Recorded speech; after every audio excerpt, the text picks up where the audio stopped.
Formación bilingüe, prácticas profesionales, cultura emprendedora en Universidad Europea del Atlántico, patrocinador de este programa.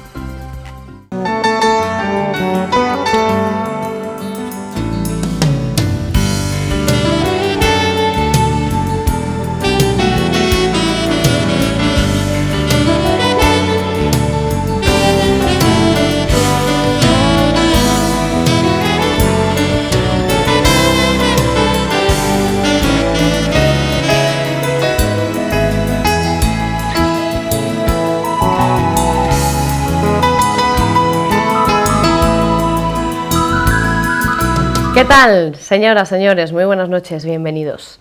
Hoy nos acompaña un hombre que ha formado parte de la historia de Cantabria. Ha formado parte desde la historia de nuestra comunidad autónoma desde distintos ámbitos y facetas. Marcó un antes y un después en la noche laredana de los años 60.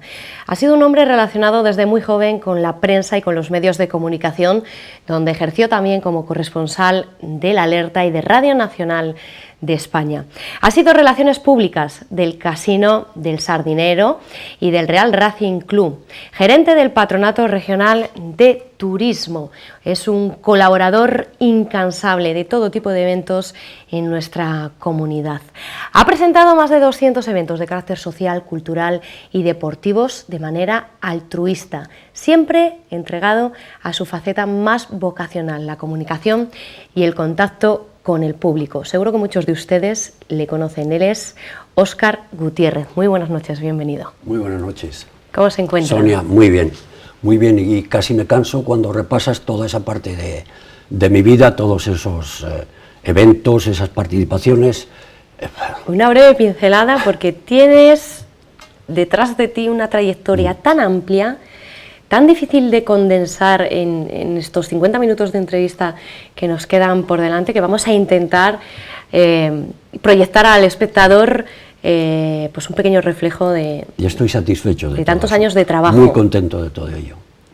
Ha hecho muchísimas cosas por esta tierra, muchísimos eventos en los que ha colaborado, grandes citas. Es que era una satisfacción para mí. En las que ha sido quizá el mérito protagonista. no sea tan grande, porque eso para mí era vida, era algo que deseaba, algo que quería, algo que me entusiasmaba organizarlo, comunicar desde pequeño. Que hablar de usted o hablar de ti, te voy a tutear, Óscar. Hablar de ti es hablar de la historia de Cantabria. Han pasado muchas cosas a lo largo de estos años en los que tú has protagonizado muchos eventos importantes. Pero no me compares con Laro el Cántabro o con los grandes personajes que ha habido en Cantabria. Déjame en una época y en una parcela, la noche, el deporte. El deporte que tanto mueve sí. en nuestra región. Natural de Laredo. Sí. Naciste en Laredo. Lugar con gran orgullo. Donde creciste al lado de tus padres. Laredo, que no es capital de España por intrigas palaciegas. Laredo, tierra que siempre llevas en el corazón. La llevo en el corazón siempre. De la que nunca te has despegado, siempre vinculado. Aunque viva en Santander desde hace unos años, no dejo. Laredo está en el corazón y recuerdo, si me permites, hay una copla que la adapto. Sí. De Laredo a Santander, de Santander a Laredo, mi alma trazó un sendero. De tanto ir y venir, Laredo, cuánto te quiero. Qué bonita. ¿Estarán orgullosos en la Villa Pejina? En la gran mayoría sí. De tenerlo seguro, usted. Lo veo, lo noto, lo siento, en los saludos, en cuando nos encontramos, cuando nos vemos en diferentes sitios, en diferentes parcelas, facetas de la vida, sí. Hombre, todo el mundo sería demasiado que te reconocieran, que te quisieran. Qué modesto que eres, Óscar. Natural de Laredo, tierra donde creciste, junto a tus padres que en aquella época tenían una fábrica de conservas. Sí. En la que después también trabajaste. Sí, colaboré, siguieron mis hermanos y bueno, pues la fábrica, hubo un momento como tantas fábricas que se dedicaron cuando aquello a las conservas, no a la anchoa, al filete de anchoa, que Laredo hoy tiene nombre y tiene prestigio, como todas las de esta provincia, de diferentes pueblos, pero Laredo está, por lo menos, a la altura de las mejores. Estudiaste más o menos hasta los 15 años. Sí. Iniciaste estudios en comercio, pero lo dejaste enseguida para ponerte a trabajar. Pero antes, yo sé, que te traen muy buenos recuerdos la infancia, tu época en el colegio. Sí. ¿Por qué? ¿Dónde estudiaste? De niño, la primaria, con las monjas de San Vicente de Paúl, con un gratísimo recuerdo para aquellas que me enseñaron el abecedario, los ríos, las cordilleras, los montes, a querer a mi pueblo, a querer conocer más cosas, a querer a España y agradecerlas todo lo que hicieron por mí, Sor María, Sor Rosario, Sor Francisca, Sor Consuelo. ¿Pero eso un niño Sor tan Luisa. pequeño lo valora? Sí. ¿O lo valora con el paso Sí. de los años? Con el paso de los años vivían frente a nosotros, frente a una de las viviendas donde pasé muchos años de mi vida, y sí lo valoré, porque después muchas de ellas siguieron haciendo el bien. Cuando a veces se recuerda a una monja por algo que ha hecho mal, cuando acusan a una sola monja porque se equivocó, o porque cometió un delito, o porque cometió un error en un ambiente que se llevaba entonces, hace 50, 60, 70 años, y no se acuerdan de tantas monjas como se han entregado a los pobres, como se han entregado a los enfermos, como conozco de esas monjas. Sor María, que después de enseñar se dedicó a estar con los niños de esos que llamamos deficientes mentales, porque creen que las nubes son de algodón, o porque el mar es un juguete. A todos esos niños que llamamos deficientes, Sor María, por ejemplo, se dedicó después, y por eso yo tengo un gratísimo recuerdo de todas esas monjas.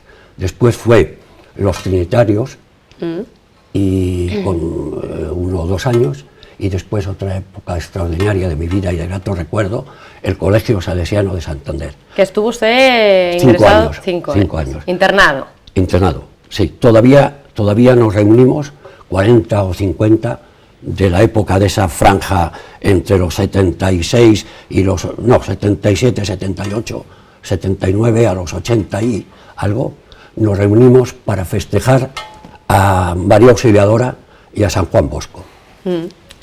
Muy joven, a los 15 años más o menos que usted había iniciado estudios de comercio, lo deja porque sus inquietudes y su don con la gente le lleva a ir Hubo por dos otros motivos, caminos. uno que conoce muy poca gente. Hubo uno porque mi padre quiso, como todos, como los de aquella época que tenían una empresa, querían que su hijo la continuara. Y los de ahora también. Sí, eso los de ahora también. ahora. Entonces, cuando aquello era comercio o letras, o ese bachillerato, las letras, o comercio. Y yo era más de las letras, de la comunicación, del teatro, de la poesía, de escribir. Y el comercio, y además yo me di cuenta, y esto lo he contado muy pocas veces,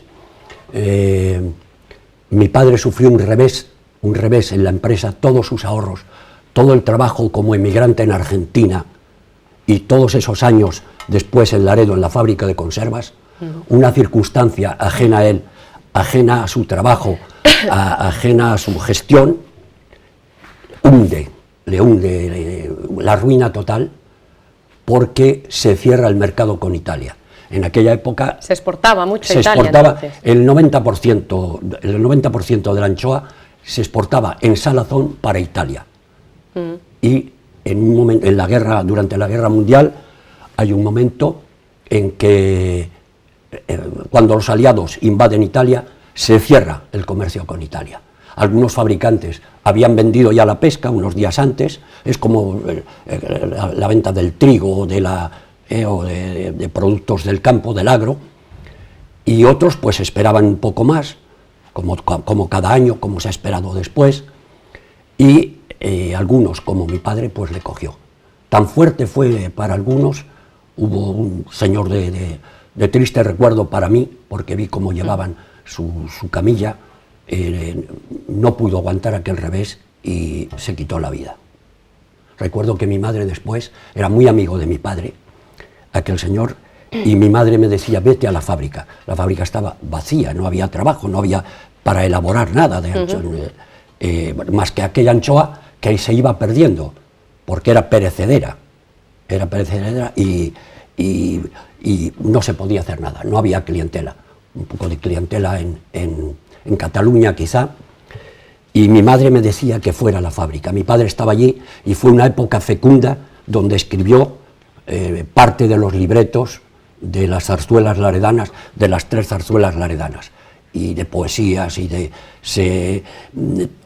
¿Su padre también tenía pasión por el mundo de las letras? Sí, lo que pasa es que dejó de estudiar a los 12 o 13 años. Para ponerse a trabajar.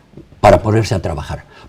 Primero, de más joven, para ayudar a mi abuela Jesusa, que era revendedora de pescado, que iba por los pueblos. A los 9 años o 10, mi padre, cuando no había escuela, la acompañaba. Por eso conocía las zarzuelas que escribió, fueron del ambiente de Laredo, el ambiente pescador, la galerna, todas las vicisitudes, todo el temor, la angustia cuando llega la galerna, lo que ahora llaman ciclogénesis, pero que acababan con la vida, que enlutaban los hogares de los puertos de mar de Cantabria, del norte, del País Vasco también, los puertos pesqueros. Y mi padre la ayudaba y conocía todo eso. Después en la fábrica, la segunda que escribe se llama La costurerita, que se desarrolla en una fábrica. Entonces, ¿cómo no va a conocer él los dichos, las bromas, las historias, la vida, las pasiones, las envidias, los amores, los desamores? Claro que lo conocía. Entonces lleva usted un poco en la genética también, ¿no?, de esa pasión de su padre, que le habrá sabido entender después Yo creo que sí. en sus inquietudes y sus gustos. Sí. No, ayudé en la fábrica también, no tanto como mis hermanos, pero sí, bueno, pues ayudaba, sobre todo para ir a comprar al País Vasco. Cuando se pescaba la anchoa muy lejos, los barcos no podían venir a vender, o a veces no querían, para que quedara allí el trabajo, la comisión, el movimiento de los camiones, etcétera. Entonces, íbamos de fabricantes del norte, de Cantabria, de Castro, de Santoña, de Laredo, de Colindres, íbamos a comprar a esos puertos, y ahí era cuando más ayudaba a mi padre. A los 16 años comienzas a trabajar en un lujoso hostal de Laredo como recepcionista. El hostal de Laredo, sí, un hotel con un jardín precioso, enorme, y en verano con orquesta de violines. ¡Qué maravilla! Parejas que bailaban, los clientes. Recuerdo la primera propina, que fueron 5 pesetas, y la mayor 100 pesetas.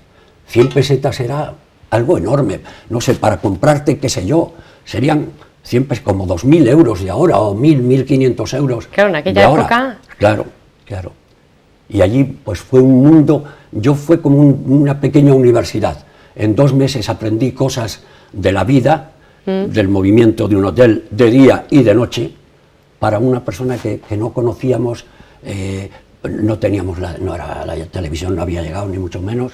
Esto era el año 53, pero veías, y me fijaba mucho, y anotaba y dejaba en mi memoria cosas verdaderamente para escribir una novela o el guión de una película. Yo no sé si, Óscar, en esa etapa descubriste o te diste cuenta de que te gustaba el contacto con la gente, te gustaba ya relacionarte y se te daba bien. Esas 2 primeras cosas, esta que has dicho y la que la que sigue a continuación, la de la radio, pues... la radio, porque estando en el hotel al poco tiempo, estuviste los meses de verano... Tuve unos días haciendo las 2 cosas, porque terminé en el hotel hacia el 8 o 9 de septiembre, y yo empecé en la radio. Se inauguró Radio Juventud de Laredo, con un horario reducido entonces, el 3 de septiembre de 1953. Radio Juventud de Laredo, de gratísimo recuerdo.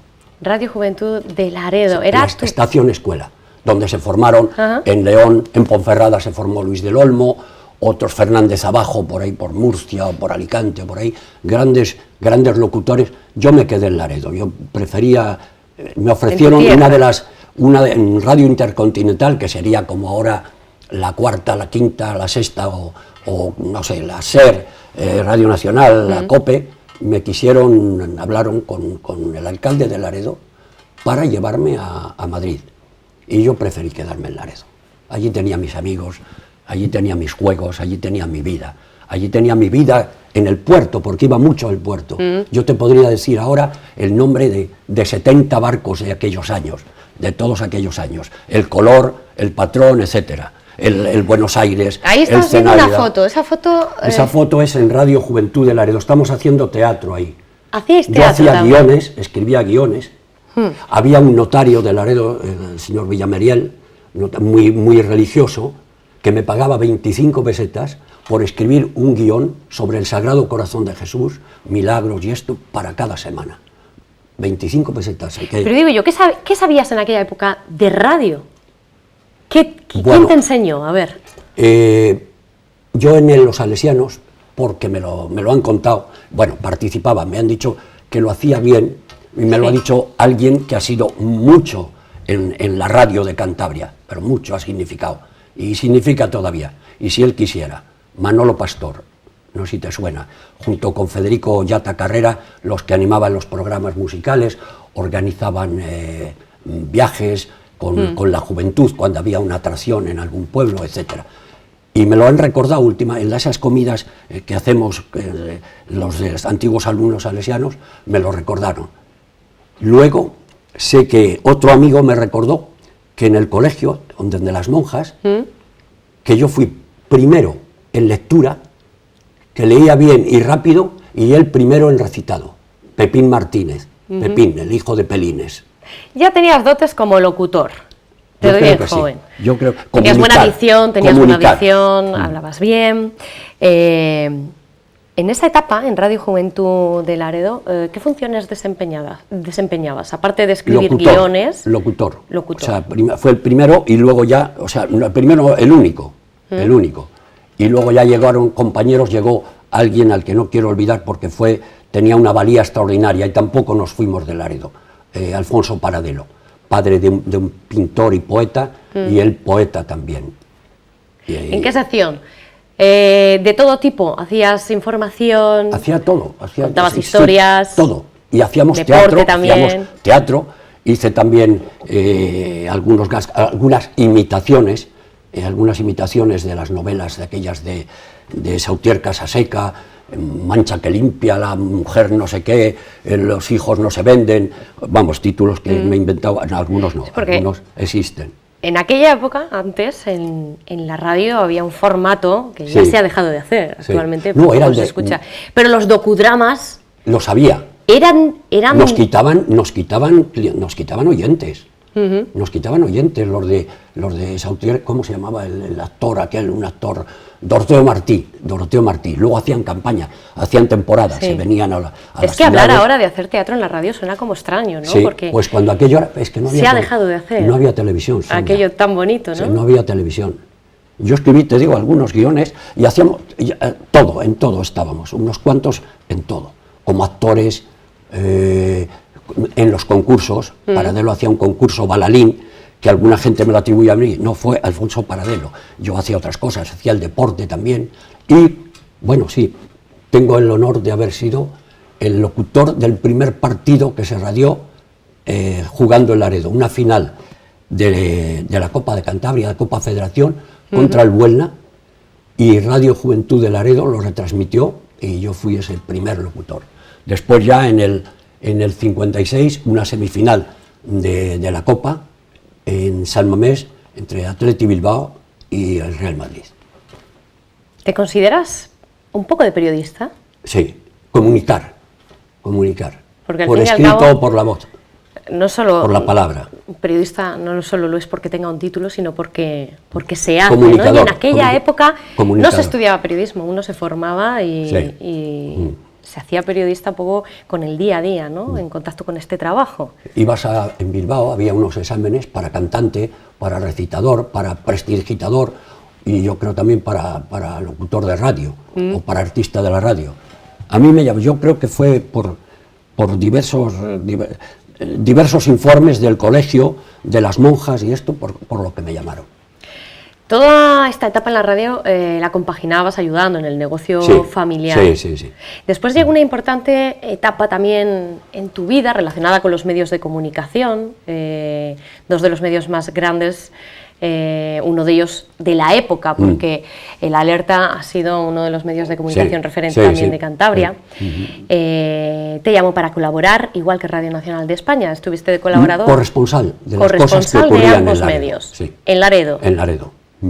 ¿Cuánto tiempo estuviste formando parte de...? Yo creo que en Alerta 12 o 14 años, en la radio menos, en Radio Nacional menos, porque no podías. En la época que estaba en Radio Juventud de Laredo, o en la época de la fábrica también, pues yo creo que en Radio Nacional hasta el año 70 y tantos, yo creo 70 y tantos, porque yo recuerdo que dejé de fumar en 1977, empecé tarde, porque hice deporte, y el deporte me llevó a empezar a fumar pues con 20 y muchos años, y en el 77 lo dejé, porque por las mañanas, la tos del fumador, tenía que tomar 2 o 3 cafés y fumar 2 cigarros para poder aclarar las ideas. Lo noté cuando lo dejé. Inmediatamente estabas despierto, estabas listo para...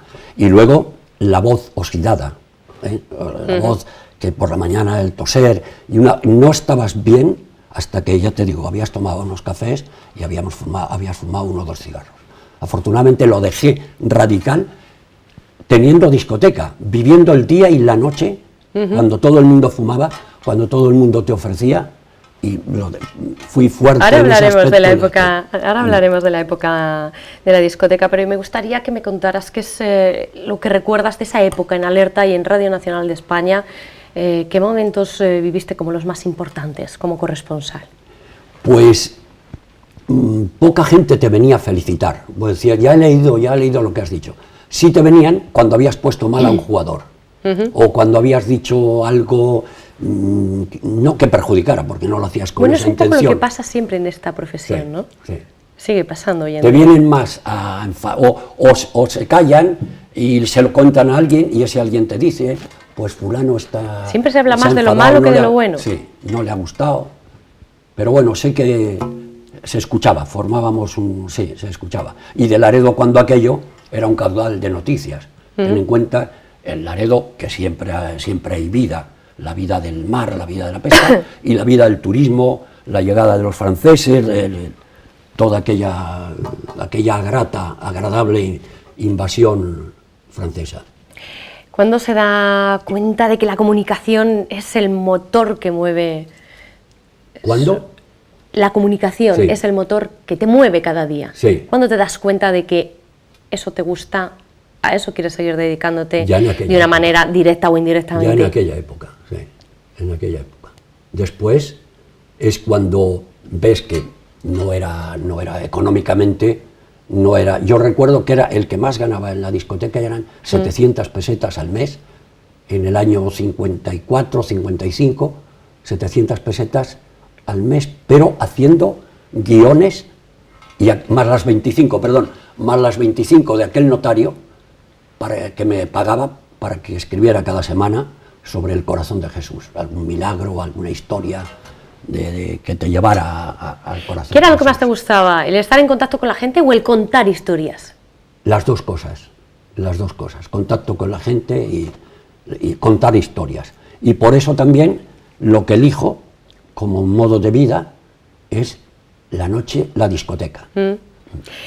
Antes de que llegara a la discoteca, siendo también muy joven, con tan solo 24 años, conoces una mujer que marca una parte importante de tu vida, una parisina, con la que después te casas y tienes 2 hijos. La madre de mis hijos, por encima de todo. ¿Quién es? La madre de mis hijos. Una gran madre y para mí una gran mujer, a la que quiero todavía. ¿Cómo se llama? Yolanda. Yolanda, ¿qué hacía siendo parisina en Laredo? ¿Dónde la conociste? ¿En Laredo? En Laredo, sí. Vino con sus padres, uno de los franceses, vinieron en el año 60, en el año en que se rueda en Laredo El Coloso de Rodas, y Sergio Leone, y yo creo que fui de los muy pocos laredanos que no intervinieron como extras en esa película. Me dediqué a otra película grandísima, otra película que fue mi vida, conociendo a mi mujer. Que se dedicaba un poco al mundo de la moda. Estaba en el mundo de la moda, empezaba en el mundo de la moda, empezaba en la alta costura, empezaba como modelo muy poco tiempo, porque a los 18 años fue cuando la conocí, y con 18 años de ella, y con 19, y yo 24, nos casamos. Y ahí vinieron Eric y Alexis, mis 2 hijos. Estamos hablando en esta época de los años 60. Sí. Una época importante que también marca un antes y un después en tu vida, pero también en Laredo, porque es cuando coges tu primera discoteca, Efectivamente, Los Robles de sí. Laredo, que mucha gente que nos esté escuchando seguro que se acuerda, ya muy mayores esa tienen época, que ser. cuando salían a bailar. Muy mayores, sí, porque es en el invierno del 62 cuando la cojo, pero en Laredo siempre hemos contado años, igual que en el campo, igual que en la mar, por costeras, por veranos. Es casi en el verano del 63 cuando ya Los Robles coge vida. Fue una de las... He tenido suerte en eso, he tenido suerte de que han sido discotecas muy recordadas. Todavía hoy me dicen, ay, si Los Robles, los muy mayores ya, Sí. o Biblos, no tan mayores, pero digo, no, ¿por qué no hacemos otro? No, no estáis buscando Biblos, estáis buscando vuestra juventud. Yo la busco también con vosotros. A mí me gustaría también... ¿Qué hace en ese momento que decidas meterte en este tipo de negocios? Coger un local, un club, Sí. y ponerte al frente. ¿Cómo llega ese momento de decidir hacer eso? Pues porque había público, porque me gustaba comunicar, que se divirtieran, crear, hacer concursos. En Laredo hicimos concursos, noches temáticas que no se habían hecho, no se hacían en España. Mi contacto con Francia también. Conocía las mejores discotecas o las más conocidas de Francia, de París, las de Biarritz también. ¿Te traías las ideas de allí aquí? Las ideas y los discos, porque en esa época la clientela era francesa, en un 70%. ¿Por qué había tanto francés en Laredo? Eso sería ya para otro programa, Sonia. Vienen, no sabemos, bueno, sí lo sé por qué, porque tengo una conferencia, te traeré un día ese DVD de la conferencia. Vienen por el boca a oído. Ajá. Vienen porque alguien llega, ya habían, no en el año 60, franceses en Laredo se ven ya en el año 53, 50 y tantos, bueno, y 2 siglos y 3 siglos antes cuando nos invadieron, pero esta invasión de ahora fue bastante más agradable. Más agradable. Sí. Bueno, Pues llegan y van comunicando en Francia, en Burdeos, en París, en Toulouse, en Orleans, etcétera. ¿Y el boca a van boca? diciendo que hay un pueblo que hay y que se está construyendo. Los constructores abrían unas oficinas temporales en esas ciudades, se vendía, se volvía a construir, iban viniendo, y te digo que los pueblos cercanos... ¿Fue el boom laredano? El boom laredano, y el boom de extranjeros en el norte, el boom de extranjeros en el norte. Laredo llegó a tener en un verano, no quiero exagerar, 100.000 franceses no, pero en un verano, entre julio y agosto, 50, 55.000, 60.000, en el año 70 sí lo sabía. Digo que cambiaste la noche laredana porque de alguna manera hiciste cosas que no se habían hecho antes, innovaste, contagiaste también un poco de todo eso a otros que regentaban locales, también pues para ponerse un poco al día. Pero la música en aquella época tan importante que traías... La música la traíamos, iba yo con el disc-jockey, o iba solo, o cuando iba a París, iba con mi mujer, porque Fue muy importante la vivimos música, siempre, ¿no?, en Laredo. Íbamos y teníamos que estar al día, teníamos que saber qué música bailaban los franceses, qué música estaba en mayo o en junio, ¿qué estaba de moda? Vísperas de venir. Y entonces en Biarritz, en las discotecas más conocidas, las que pegaban en Biarritz, el 5 a 7, no me acuerdo, bueno, pues ya desaparecidas ya, preguntábamos a los disjockeys y entonces lo comprábamos allí en el 33-45, o lo compramos donde un español, un gran relaciones públicas, que estuvo en una de las mejores discotecas de París, de relaciones públicas, montó una tienda de discos en Biarritz. También importábamos de Londres, o también Guy Arias, que vendía discos en Burdeos. Y luego también en París. Entonces, cuando llegaban los franceses, se extrañaban que tuviéramos la música que empezaba a estar de moda, en París. Pero te voy a decir, en honor a la verdad y en homenaje a un gran amigo del que fui socio en 2 ocasiones sin firmar ningún contrato, y han sido la sociedad que mejor me ha salido. ¿Quién es? Ramón Calderón. Ramón Calderón, el hermano del gran músico Juan Carlos Calderón, del gran pintor Fernando Calderón y del hombre del Renacimiento, músico, pintor, comunicador, Ramón Calderón, pues fallecido, pero que queda en el recuerdo. Hacíais contratos verbales de caballeros, sí. Se cumplía la Él sabía palabra. cómo funcionaba yo, y te cuento, él fue el que cambió la noche, el estilo de la noche en Santander y el estilo de la noche en Laredo, cuando inaugura la primera discoteca, club, el Dream, en Laredo. Ahí estuve yo de socio con él luego. Yo me separé de una sociedad en Los Robles y me llamó Ramón Calderón. Me tienes que levantar esto, y fueron 3 años extraordinarios. ¿Sacaste a flote el Dream? Sí, porque la historia está así, vamos. Y él lo reconoció y me volvió a llamar en Santander en el invierno del 77-78 para trabajar con él. Bueno, y con Tinín Valverde y con Zorrilla en el Pistón, que fue una discoteca donde estaba el Cine Coliseum, en el Pistón de esos años. Después montas el Biblos. Después el Biblos. En el 71 yo ya le digo a Ramón Calderón: Ramón, este verano no voy a poder estar porque hago mi propia discoteca y el 100% de pérdidas o ganancias será para mí. No te preocupes, sigue. Vas a ganar lo mismo, el mismo porcentaje en beneficios, el mismo porcentaje en fijo, y las labores en medida que podías. Procura ir 2 veces a la semana, que te vean, que te saluden. Y así se hizo y así se cumplió. Y nace Biblos. Biblos, ¿qué es esa foto que estamos viendo ahí? Una discoteca del año 71, fíjate, decorada por Paco Moreno. Aquí soy yo haciendo el chiquito de la, no sé. Porque además la noche laredana incluía espectáculos también, sí, ¿no? Algo que... creábamos espectáculos. Creabais espectáculos. Y también cantantes, artistas, grupos, porque cuando aquello se podía pagar. ¿Qué famosos pasaron por allí? Por vuestra discoteca. La mía, en Laredo, por ejemplo, en La Rana Loca. Después Oliver, de mis amigos Mero y Benito. Después José Martín Vadillo, y después mi amigo Villa, Susi Villa. Que eran los clubes o los pubs de moda Pero de la época. Es que era grande, tenía más capacidad, tenía 3 veces más capacidad, entonces podía traer. Luego en otras que hubo también, pues mira, no sé, María Albaicín, porque se traía mucho de flamenco para los extranjeros, para los franceses se traía.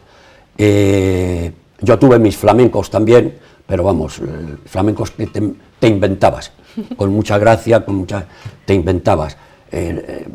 Luis Mariano, María Albaicín, el grupo de rock flamenco, el primero, Triana. Triana estuvo en Laredo, 35.000 pesetas la noche. Rafael también, 8.000 pesetas en La Rana Loca.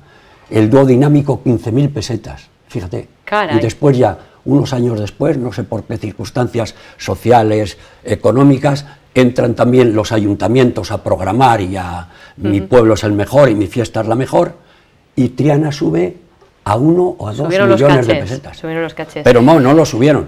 Bueno. Los dispararon por las nubes. Y entonces las discotecas pues no pudieron. Óscar, 20 años más o menos de tu vida dedicados a la noche, a la discoteca. ¿Qué fue lo mejor y lo peor de esa época? Porque en la noche se ven también muchas cosas. Lo que me invitó, lo que me señaló el camino de que la noche ya no la dominabas tú. La noche no era las fiestas que tú hacías. La noche no era lo que creabas, lo que inventabas. Llegó algo que confundió la noche y que marcó épocas desagradables en toda España, en todas las noches de España. ¿A qué te refieres? Pues ¿a qué quieres que me refiera? ¿A la droga? A la droga. ¿Te tocó verlo de cerca? Sí, me tocó verlo de cerca. ¿Algún amigo? Algo que he odiado y que no... No quieres hablar de ello. Bueno, después de esa época... Puedo decir, y lo digo con orgullo, que después de tantos años en la noche, 21 años en esa noche, más luego el casino, no he podido con ello, no he fumado nunca ni un porro, y de otras cosas ni te hablo. Vamos, alguien sé que dirá, pues lo que te has perdido, pues invitaría a esos a decirles si se divirtieron como yo, si gozaron como yo, sin necesidad de ello. Bueno, no sé por qué alguien va a decir lo que te has perdido. Sí, bueno. Se puede... La broma... uno lo puede pasar bien sin tener que recurrir a la droga. Yo por lo menos sí. O al exceso de alcohol. Yo por lo menos sí.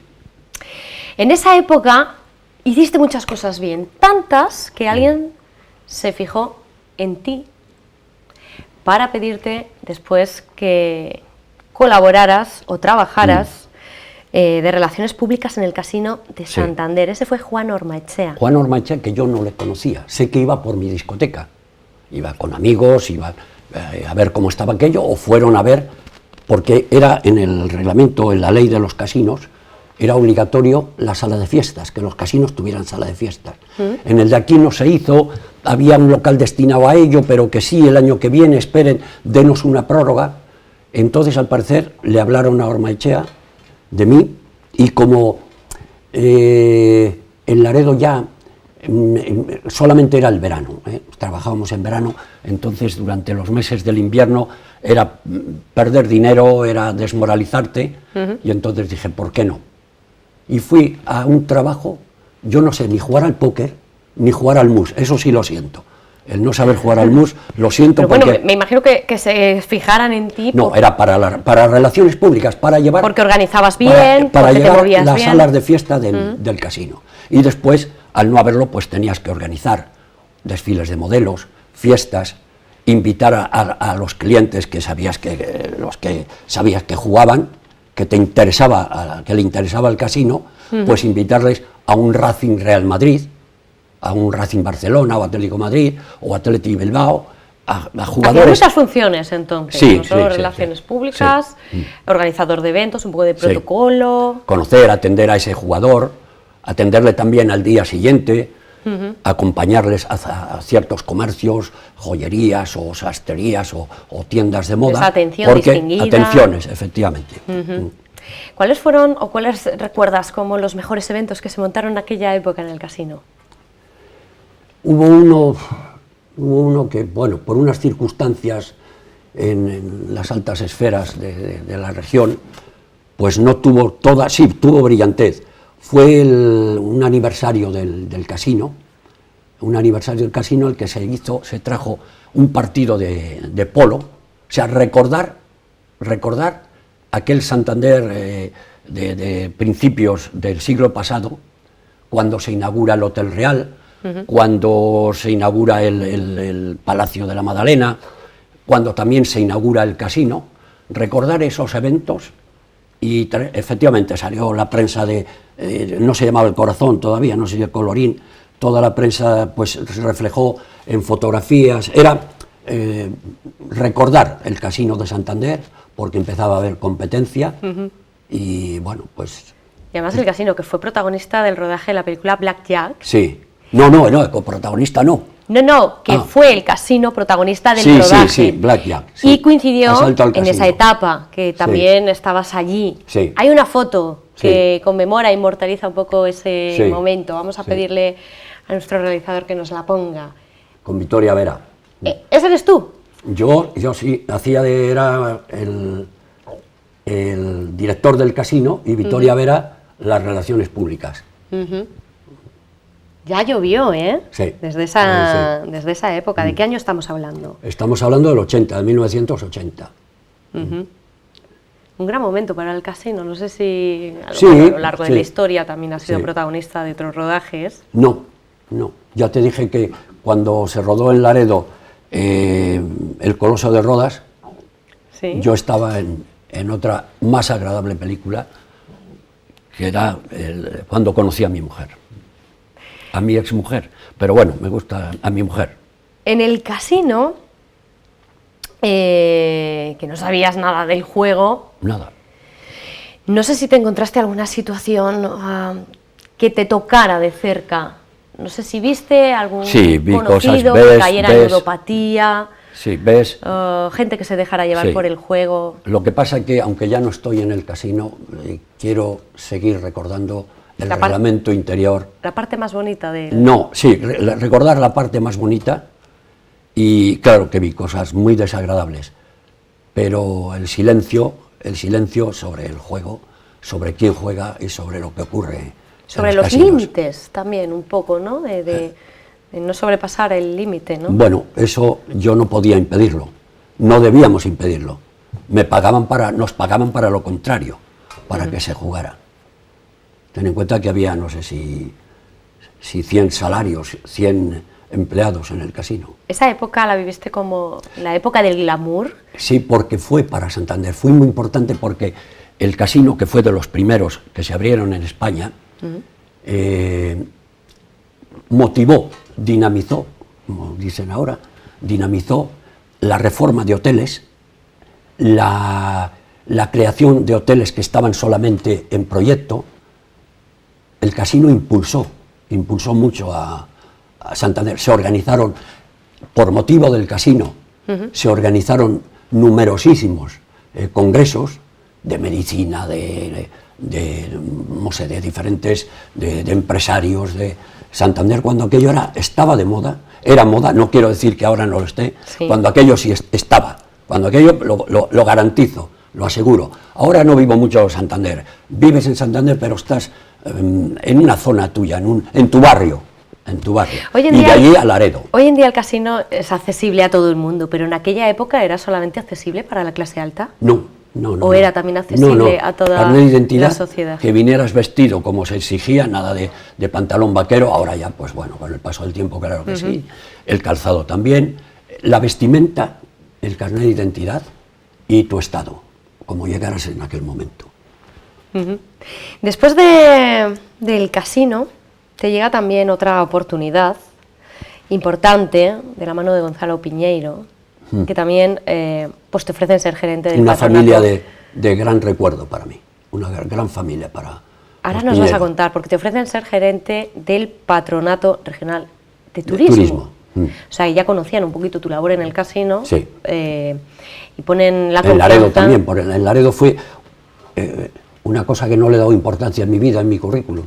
Fui concejal del Ayuntamiento de Laredo. Esa pregunta te la tenía para más adelante, pero bueno, ya que y la ahí, sacas... bueno, pues promocionabas turismo y... Ya que la sacas, fuiste concejal de Laredo, ¿en qué época?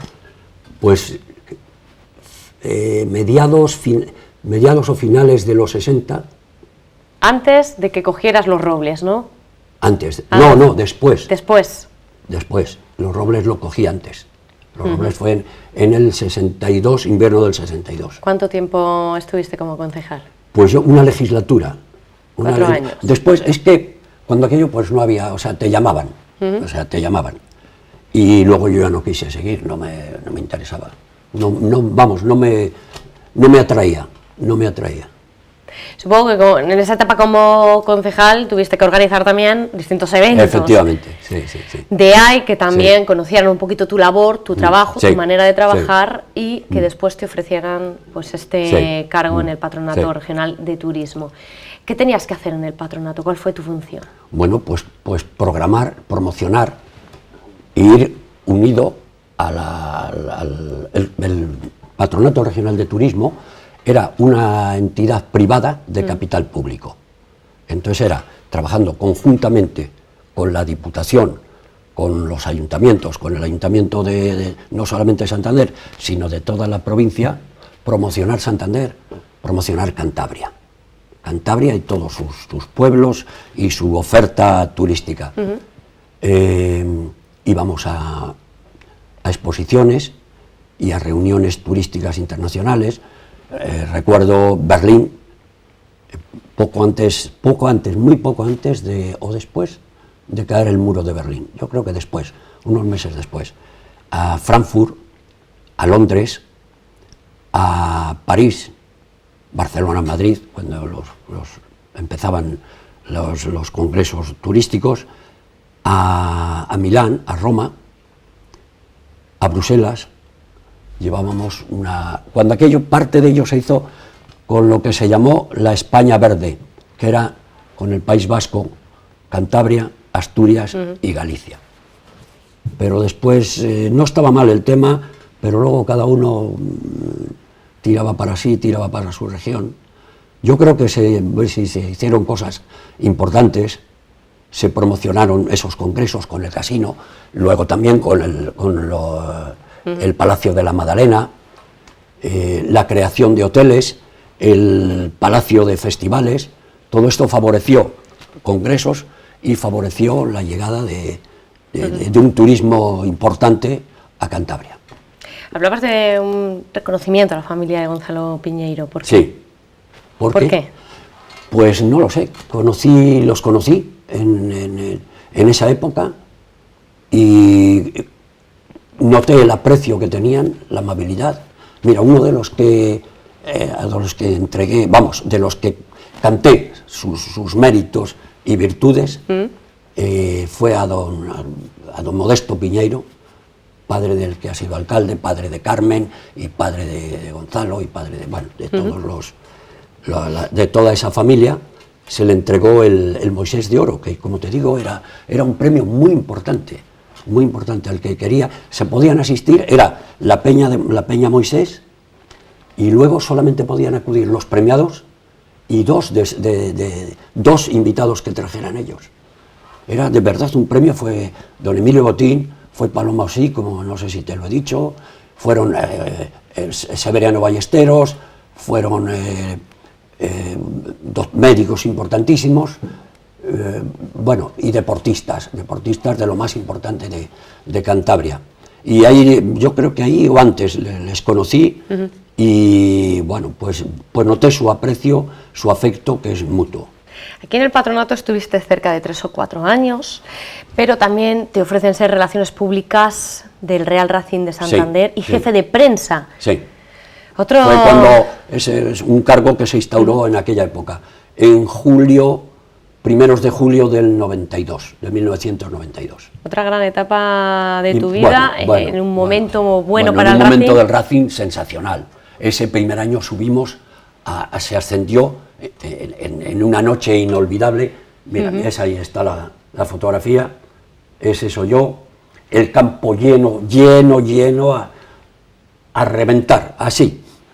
Y una noche de alegría para toda la afición racinguista.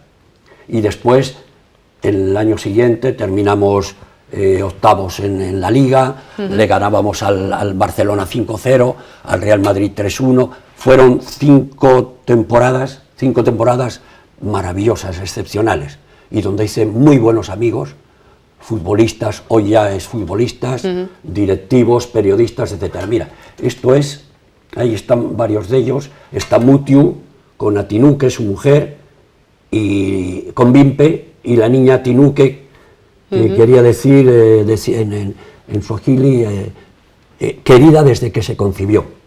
Está después Javi Pinillos, que está hoy día en el cuerpo técnico del Racing, está Pablo Alfaro, Villabona, y estoy yo.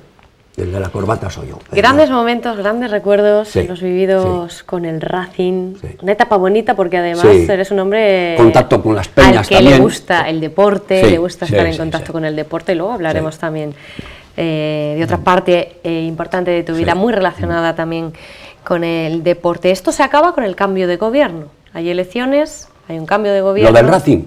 Sí, lo del patronato, ¿verdad? Lo del patronato también, sí. Bueno, el patronato desaparece, se cambia por Cantur, yo creo, por Cantur.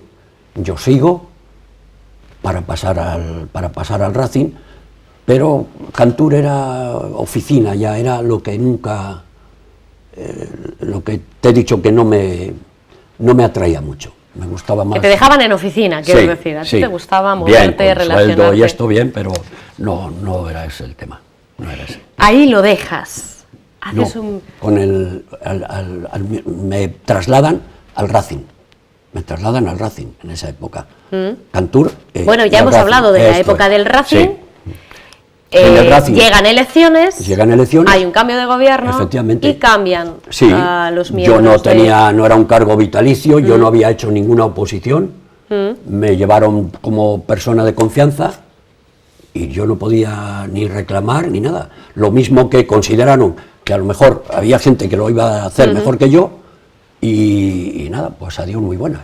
Seguí queriendo al Racing, sigo queriendo al Racing, y ahí está, y ahí se acabó la historia. Vamos a avanzar un poquito más, porque nos quedan muy pocos minutos, y yo quiero contar más cosas. Te han nombrado en 2013 carrocista mayor de la Batalla de Flores de Laredo, sí, porque has estado durante más de 50 ediciones como locutor oficial. 50 batallas de Flores al micrófono. Al micrófono, casi nada. Sí. Y me enorgullece el haber sido carrocista mayor con el modisto Lorenzo Caprile. Solo hay 4, ¿verdad? 4, de una familia muy vinculada a Laredo. Sus abuelos fueron los que fundaron FENSA, hoy la Vox. Él pasó toda su... Mira, ese es el momento donde te hacen entrega, ¿verdad? Sí, ahí está el concejal Ángel Vega, están los carrocistas, está Oruña, está el CEBI, está el hijo del CEBI. ¿Qué significa que a uno le distingan con esto? Bueno, pues... ¿Es un privilegio? Claro que sí, porque admiras la Batalla de Flores, admiras a los carrocistas. Yo era ese día el hablar, el narrar, el hablar de la Batalla de Flores, el comunicar, el decir, el explicar. 50 años siendo la voz. Sí, 50 años, pero empecé en el 54. Luego hubo 9 años que no estuve, lo mismo que con el Racing, no consideraron que lo podían hacer mejor, y yo no tenía ningún derecho a reclamar ni a decir nada, ni a protestar. Me volvieron a llamar al cabo del tiempo, pues bueno, ¿puedo ser útil? ¿Creéis que os puedo ser útil? Pues bueno, pues si consideráis que os puedo ser útil, pues bueno, pues respondo a mi llamada. Hablaste antes de los Moisés de Oro, de ese prestigioso premio. Ha sido también la voz durante 9 ediciones. Sí, las ediciones del Moisés de Oro. ¿Qué del gran Moisés. ¿Qué reconoce este premio? Ese premio reconocía valores humanos, valores culturales, valores deportivos, valores sociales. Fue de gran prestigio en Santander, en Cantabria. Has presentado más de 200 eventos de carácter cultural, social y deportivo. El deporte, siempre de manera altruista, además. Sí. El deporte ha sido una parte muy importante de tu vida. Perdona, Sonia, porque en esos premios hay uno también en Laredo que ha sido muy importante. Es el Salvé de Oro, los Salvés de Oro. De los 25 años, los 23 últimos años tuve el honor, la satisfacción de presentar y de hablar y de contar una biografía, unos méritos de laredanos o de personas que hicieron algo, que hacían algo por Laredo, en el mundo también de la cultura, en el mundo social, en el mundo del deporte, en todas las facetas de personas que hicieran algo por Laredo, que hubieran hecho algo por Laredo. Pues 23 ediciones. Y para mí el contar eso, el cantar sus méritos, era algo extraordinario. Un premio muy tenido en cuenta en Laredo, sí. Hablamos de los eventos, de esos más de 200 eventos, has presentado desfiles, has estado al lado de dos grandes de la comunicación, de Matías Prat. Han sido en las noches que venían, cuando el Alerta de Plata, cuando se hacía el Alerta de Plata, que lo puso en marcha, que lo instauró el Alerta, pero por medio de Alfonso Prieto, se traían a los mejores locutores deportivos. Matías Pras padre, Matías Pras hijo, Juan Manuel el recordado, Juan Manuel Gozalo, Jesús Vázquez y no recuerdo quién más, de lo mejor. Yo tuve, ya cuando el Alerta, no sé si lo dejó el Alerta o no, yo tuve también el placer y el honor de presentar el último Alerta de Plata. Ahí están, a la izquierda Vázquez, Juanma Gonzalo, Matías Pras padre, que para mí fue un ídolo, fue un maestro en la distancia. Luego estoy yo y luego Matías Pras hijo. Grandes de la comunicación deportiva. Bueno, hay otros eventos importantes. Esa primera milla urbana de Santander en 1984, que luego la prensa lo llamó la milla urbana Nissan, ¿no? Reunió, Nissan era el patrocinador, sí. Reunió 20.000 aficionados y dijeron que fue el evento deportivo atlético más grande de la historia deportiva. Sí. Un granito, pero... De Cantabria no, esto fue en Santander, en el Paseo de Pereda. Esto fue el Paseo de Pereda. Pero hasta entonces no había habido un evento deportivo en nuestra comunidad tan grande como este. Bueno, los maratones de Laredo, se juntó y estuve en ellos la Copa de Europa, la segunda Copa de Europa de maratón masculina y femenina, se hizo en Laredo, fue un éxito excepcional. En aquel Marca le dedicó 2 páginas a una prueba de atletismo. Participé, organicé y presenté los 2 premios Abascal, dedicados en homenaje a José Manuel Abascal, que él participaba, con la albericia llena de público, como las pistas, con gradas supletorias, como no se había conocido. Luego también la inauguración de las pistas de Laredo, de las pistas de atletismo. Has traído el triatlón de nieve de Alto Campo. El triatlón de nieve junto a un gran amigo, junto a Eduardo de Pablo, de Austral Sport. Lo trajimos, lo vi, lo leí, lo pregunté, me informé en Francia y lo traje aquí como un espectáculo extraordinario. Y también el triatlón de agua, el primero que se hizo en Santander. Casi nada. Se había hecho en Madrid, en las afueras de Madrid, en una piscina, y también con Eduardo de Pablo, con Austral Sport. Te han otorgado la medalla de plata de Cruz Roja y la de la Real Federación Española de Atletismo, además de otras distinciones que también te ha hecho la Federación de Atletismo y de Ciclismo. También Laredo te ha hecho un homenaje reconociendo tu trayectoria, tu aportación y tu labor a tantos años de trabajo. Sabía, más que agradecerlo por mí, por ver a mis hijos y por ver a mis nietos, a mi nuera, a mis amigos, a mis hermanos. Pues vamos a verlos, hay una foto que tenemos.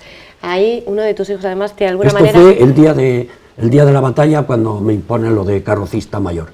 Ahí están Eric, mi hijo mayor, está Álvaro, el nieto pequeño, está Alexis, el padre de mis nietos, Marta, mi nuera, en primer plano, y Diego, mi nieto mayor. ¿Y cuál de los dos es el que tiene esa web que se llama Contrameta y que está de alguna manera relacionado con los medios de comunicación? Es Eric Gutiérrez, sí, una página muy una página seguida. Web deportiva, ¿no? Sí, deportiva, muy seguida, muy 4.000, ¿cómo lo llamáis? Visitas o seguidores o...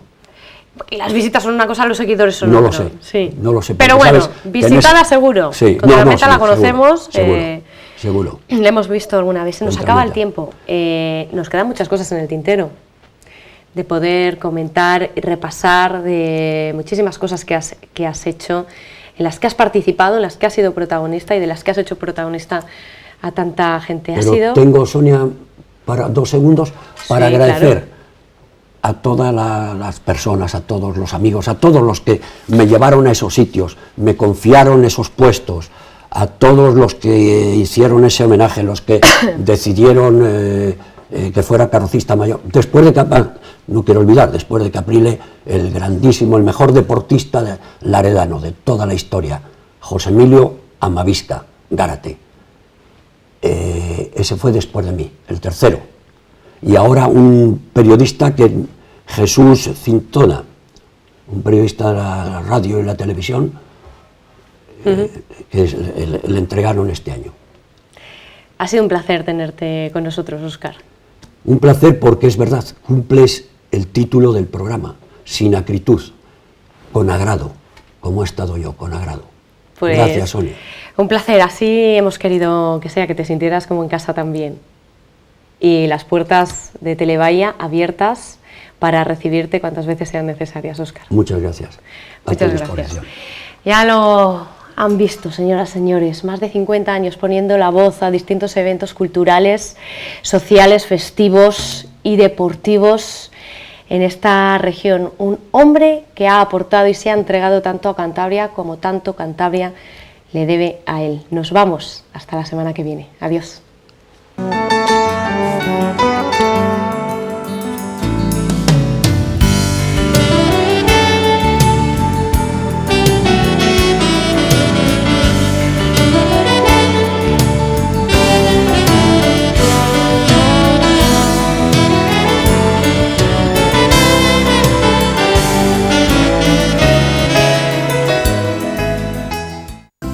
Universidad Europea del Atlántico les ha ofrecido este programa.